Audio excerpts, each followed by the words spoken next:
All right, what's up, guys? It's been a while since I've done an update, and I am actually recording this not live because I think that right now for me, I want to share my journey, but I also want it to be on my own terms in my own timeline. And right now, where I'm at, I'm struggling a lot in my journey. And I know that a lot of you guys out there can relate to having a really hard time making changes. And I know that that's what I'm dealing with right now. And so I wanted to be open and honest with everybody, and kind of just share a little bit about what's going on. And I know that when you guys watch this, there's going to be follow up episodes where I know that I have made more progress. So we are, I forget how many weeks in at this point to my GAINZ train story. But the reality is, if I'm being honest with myself, I've been really struggling to make the changes. Why? Because it's hard to make changes when you're comfortable where you're at. It's hard to make decisions to change when the way you're living right now is serving a purpose and you don't really want to change those things even though you think you need to, or even if you want to make those changes. That sometimes it's kind of recognizing that letting go of what you're holding on to is going to make you feel really uncomfortable and you're not really willing to let go of that stuff. And that's been something that I've had to really think about really hard. And also thinking about how my actions are being affected by other things in my life. And, you know, what am I really doing and why? And I'm trying to be open while also being vague because I feel very vulnerable right now sharing. But I'm just going to open up. Why not? I do struggle a lot with anxiety and depression. And I know that. I've struggled with it for a while, and it's really hard to open up about that, but I think it's important too because I think a lot of people struggle with anxiety and depression and don't talk about it. And in a lot of ways, I know that that's what makes it hard for me to make changes because I let my emotions kind of distract me, or they do distract me from wanting to make changes. It's too much. It just feels like too much at once. And I had to really come to terms with things this week because I've been every single week, it's kind of been like tomorrow's going to be a better day. Tomorrow's going to be a better day. And the things that I've needed to change haven't been changing. In fact, I think I've been doing more of the wrong things in an effort to try and control the situation. Like, I think it's been pulling me further away from my goals because I've been trying to hold on. And I had to make a really hard decision yesterday that has made this weekend very hard.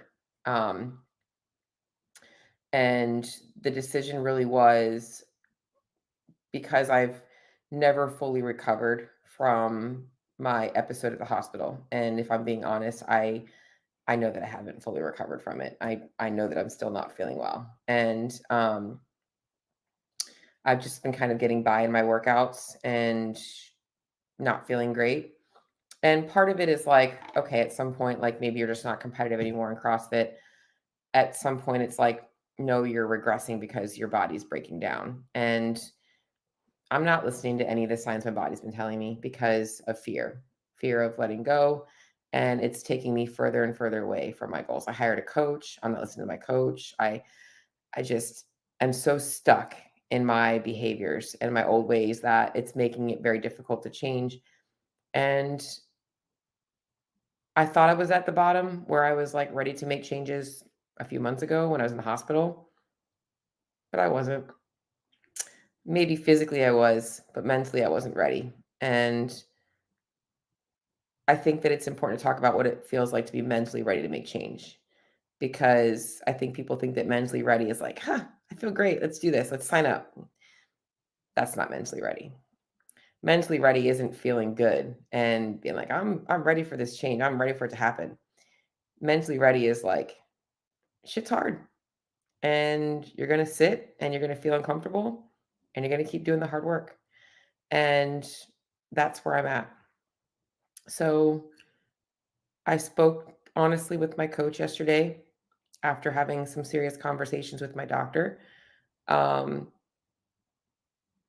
it sounds dumb, but I'm literally having to force myself to sit still. to be still. I am so unbelievably exhausted in my life. Exhausted.